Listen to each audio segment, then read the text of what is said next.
Salut encore tout le monde, bienvenue dans la chaîne du Sombre Sodium où nous éduquons et nous édifions sur les domaines de la cybersécurité. Tu commences à penser aussi. Aujourd'hui, on va parler de la sécurité des réseaux. La sécurité des réseaux. Bon, beaucoup vont se dire sécurité des réseaux. On prend les machettes, on se met devant les Wi-Fi ou on prend les fusils. Non, ce n'est pas ça.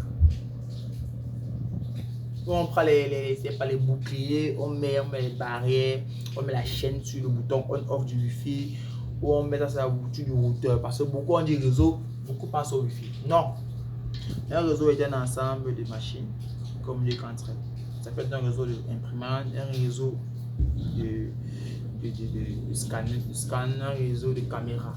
D'accord? Donc, maintenant, il faut savoir une chose. Quand vous naviguez sur Internet, les données voyagent de ton appareil, il y a un serveur du monde entier. Ok?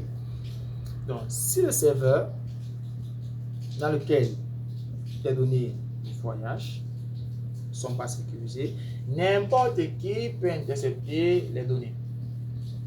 On va prendre un exemple. On va créer un réseau de personnes, de 10 personnes. Et puis, toi, tu es la première personne. Et là, je suis la 9e personne. Tu peux me dire par exemple que tu aimes la 7e personne. Ça, c'est une information qui doit voyager de moi à la 9e personne. Du coup, qu'est-ce qui se passe? C'est que si l'information n'est pas codée, l'information n'est pas sécurisée, tout le monde saura ce que tu as dit.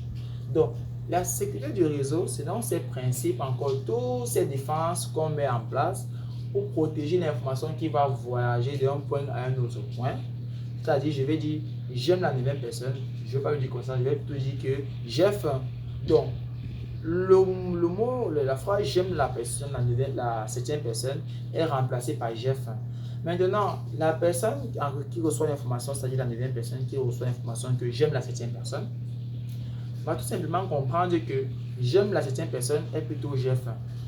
Du coup, on comprend que dans la sécurité des réseaux, il y a ce qu'on appelle une configuration dans laquelle seulement les deux parties concernées connaissent comment transcrire l'information transmise. Très bien. Revenons maintenant à les outils de défense du réseau, puisque c'est ces outils qui vont permettre de défendre un réseau. On va parler des pare-feux. J'aime beaucoup les pare-feux parce que les pare-feux, c'est nos ennemis en hackers. Donc, c'est quoi un pare-feu? Non, c'est arrêter de penser à ça.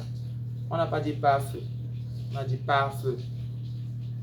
Donc, c'est le gardien de sécurité du réseau.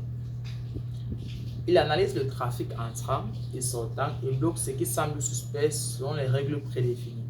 Bon, ça c'est une définition un peu trop informatisée. Je vous explique ça encore plus détaillé. Mais avant, on va d'abord prendre 4 types de pare-feu. On a le pare-feu. On a 4 types de pare-feu. On a les pare-feux à filtre de paquet. Après, on a les pare-feux à filtre de paquet. Après, on a les pare-feux de nouvelle génération. On a les pare-feux de 3e génération. En fait, quand on dit nouvelle génération, on a la première, 2e, 3e génération. Dans l'intérieur, on a le pare-feu de filtre de paquet.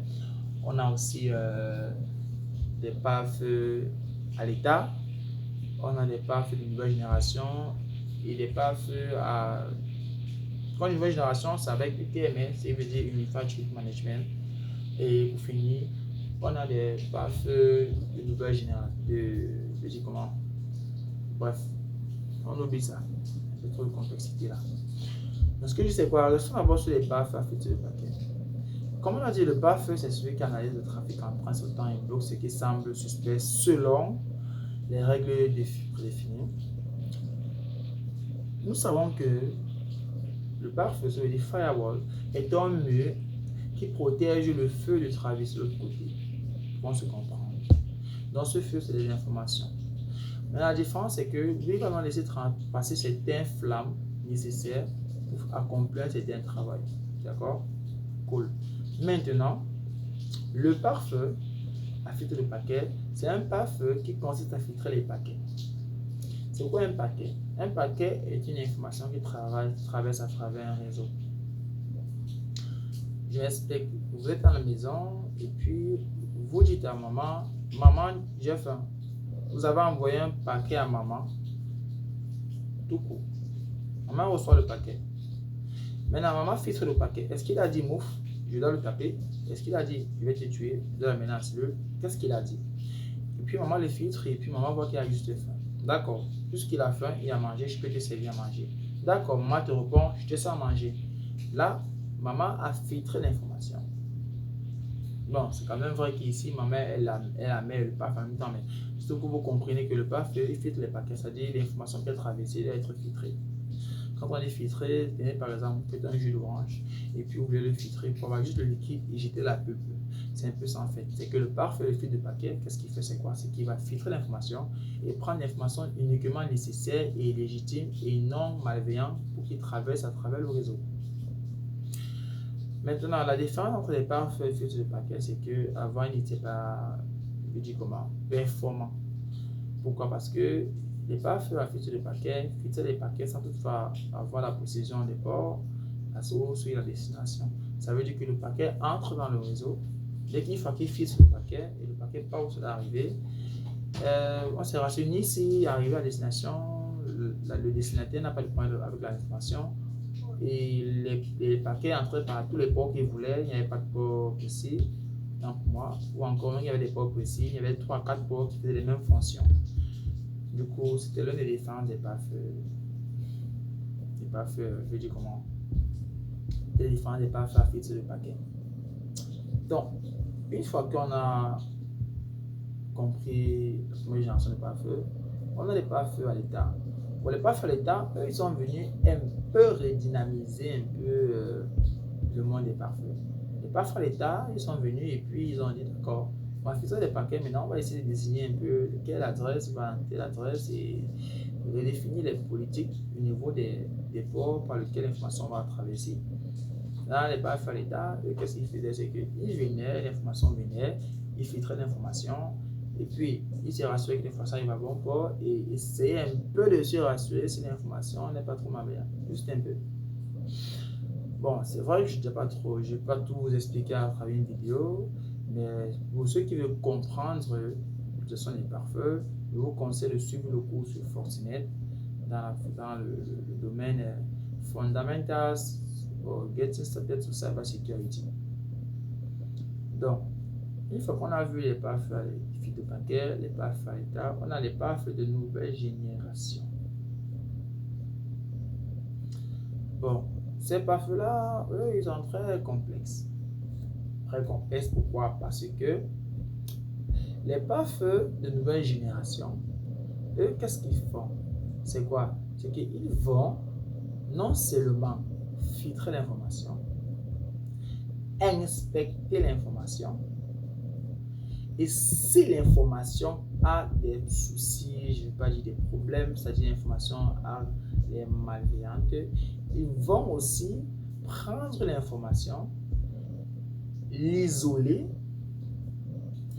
Une fois isolé l'information, ils vont maintenant chercher, dépister la faille qui est dans l'information. Une fois qu'ils ont trouvé la faille de l'information, si cette faille est acceptable à passer, elle va passer. Si ce n'est pas, elle sera écrasée et définitivement supprimée. Donc,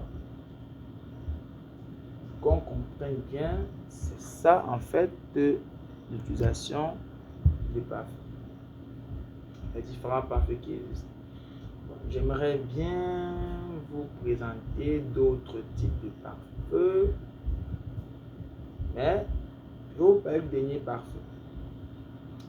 Le dernier pare-feu, lui, qui est très intéressant, mais aussi très complexe, donc je devais vous le dire bien avant. Comme on a dit, il y a le filtre de paquets pare-feu, le pare-feu de troisième génération et le pare-feu de nouvelle génération. Ce que j'ai oublié, c'est le pare-feu dynamique qui lui aussi permet de filtrer des informations et de caser les différents ports qui existent avec l'information. Donc, comme outil de défense du réseau, on a le VPN. Le VPN, c'est ce qu'on appelle Virtual Private Network. Qu'est-ce qu'il fait? C'est que lui, il crée un tunnel sécurisé et chiffré entre ton appareil et Internet. Très utile sur les Wi-Fi publics, café, aéroport, pour éviter l'interruption des données. Donc, le VPN, on va prendre des exemples classiques pour le comprendre. Quand on dit créer un tunnel sécurisé et chiffré entre ton appareil et Internet, je vous explique c'est quoi un tunnel non sécurisé et un tunnel sécurisé. Tenez par exemple, vous êtes dans votre voiture, vous entrez dans un tunnel. Ok? Dans ce tunnel, il y a plusieurs voitures qui y passent. Ce qui veut dire qu'ils voient votre véhicule, la marque de votre véhicule, ou encore le numéro de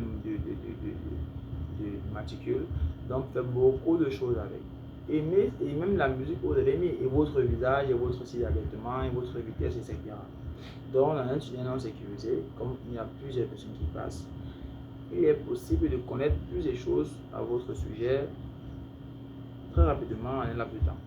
Maintenant, le VPN, qu'est-ce qu'il fait? C'est qu'il va créer un tunnel où chaque voiture aura son tunnel où il passera seul de l'entrée à la sortie. C'est pour ça qu'on dit chiffré. Si chiffré, ça veut dire quoi? Ça veut dire que durant les champs d'information, l'information sera chiffrée. Vous vous rappelez au début, quand je disais déjà sécuriser l'information, je disais déjà quand on m'a dit maman j'ai faim. Non, je disais au début que quand la première personne dit que j'aime la septième personne, et il dit la neuvième personne que j'aime la septième personne, il ne va pas dire ça comme ça, il va dire que j'ai faim. Mais la neuvième personne va comprendre que j'ai faim veut dire j'aime la septième personne. Donc là, il a chiffré l'information, il a donné une transmission différente à l'information. Donc uniquement la personne, les deux personnes concernées, les parties concernées de la conversation ou de l'échange sont habilitées à comprendre l'information et à la transcrire. Donc le VPN, son travail, c'est quoi? Il chiffre les informations qui transitent entre votre appareil et Internet. Donc vous créez un canal, un tunnel sécurisé que vous seul avez accès. Donc, comme on dit, il est très utile sur les wifi de café, aéroport, éviter l'interception de données. Vous êtes clair sur ça. Quand on dit wifi public, il faut comprendre une chose. Un wifi public n'est pas forcément café, aéroport. Un wifi public, c'est un wifi où plusieurs personnes peuvent avoir accès. Plusieurs personnes. Quand on parle là de 10 à infini. Donc, il faut comprendre que dans les cafés où tout le monde boit, il y a des connexions gratuites où tout le monde peut se connecter. À l'aéroport aussi, on se connecte facilement pour recevoir des informations, des appels, etc. Pour être connecté avec les gens. Donc, souvent les hackers, qu'est-ce qu'ils font? C'est qu'ils vont entrer dans ces endroits-là, étant donné qu'il y a plusieurs personnes vulnérables, pas informées, ils vont se connecter à l'information, au fil de l'aéroport, le café, pardon, et puis échanger des informations entre soit leur banque, sensible entre les amis, entre les identifiants de connexion de leurs différents comptes Facebook, Instagram ou encore Snapchat. Et puis, ces informations transitent à travers le Wi-Fi. Car le Wi-Fi, c'est la seule entité capable de faire transiter cette information de votre téléphone au serveur tiers. Donc, le hacker, qu'est-ce qu'il fait? C'est qu'il va juste pirater ou encore intercepter les données entre votre téléphone et les serveurs concernés et puis récupérer ces informations. Par contre, si on a un VPN, l'avantage c'est quoi? C'est qu'on finit par avoir une information transmise et sécurisée. Donc, une autre façon de défense, de sécuriser le réseau, on a le protocole HTTP vs HTTPS. Le S de HTTPS signifie secure, donc sécurisé. Il garantit que la connexion entre ton navigateur et le site web est chiffrée. Ne saisis jamais de données bancaires sur un site en HTTP. Je vous explique. HTTP veut dire Hypertext Transfer Protocol. Maintenant, HTTPS veut dire Hypertext Transfer Protocol Secure. Donc ici, les protocoles HTTP vs HTTPS, un est sécurisé, l'autre ne l'est pas. Mais je vais vous expliquer un peu la généalogie pour que vous compreniez. Quand on dit un protocole est sécurisé, ça ne veut pas dire que l'autre n'est pas sécurisé, ça veut juste dire que la sécurité du protocole HTTP n'est pas assez puissant pour contrecarrer les interceptions ou encore les usurpations de sessions web comparées à HTTPS. Très souvent, quand vous naviguez sur le navigateur, que ce soit sur votre téléphone, tablette ou ordinateur ou même sur écran smart, en haut du navigateur, sur la barre de recherche où on met saisissez l'URL, une fois que vous faites une recherche, il y a un petit cadenas qui s'affiche et là on écrit à côté HTTPS ou HTTP. Très souvent, il y a des sites web qui prennent encore en charge des sécurités HTTP. Donc cette sécurité-là, elle vous permet de naviguer sur le site en question, mais soit pas assez sécurisé. Donc il est interdit de saisir des informations bancaires sur des connexions à site HTTP, car ces connexions en site HTTP sont différentes et peuvent permettre une usurpation de session ou encore l'interception de vos données. Je vais en profondeur, mais on verra ça plus devant. Il y a ce qu'on appelle les analyseurs de protocole. Et comme analyseur de protocole, on a Wireshark, T-Shark et ces analyseurs de protocole. Durant votre formation ou après avoir suivi notre formation à nous chez Sodium, on va vous apprendre et vous allez voir que si vous émettez une requête HTTP avec des identifiants, l'analyseur de protocole verra le texte en clair de votre mot de passe. Très souvent, ça se voit dans les sessions post. Donc, par contre, avec HTTPS, il est impossible de voir en fait ces identifiants. Donc, en résumé, on a parlé des défenses du réseau, on a eu des pare-feux à l'état, des pare-feux filtres de paquets, des pare-feux dynamiques, des pare-feux de troisième génération et des pare-feux de nouvelle génération. On avait les VPN. Un VPN, c'est un outil informatique qui permet de créer un tunnel sécurisé chiffrant entre votre appareil Internet qui vous permet de transiter vos informations, vos données sans qu'ils ne soient interceptés. Et même s'ils sont interceptés, ils ne seront pas déchiffrés. Et il est déconseillé de vous connecter à des publics comme café, aéroport et bien d'autres et partager vos informations bancaires. Pareil pour le protocole HTTPS, HTTPS. Le S de HTTPS, comme on a dit, signifie secure. Donc, ne mettez jamais vos informations bancaires dans des sites web en HTTP, car si un hacker ou encore une personne tierce utilise un outil qui analyse les protocoles, il sera facile pour lui de voir vos identifiants en clair ou encore même de connaître et de comprendre la source et la destination de votre information. C'est tout pour aujourd'hui. Merci.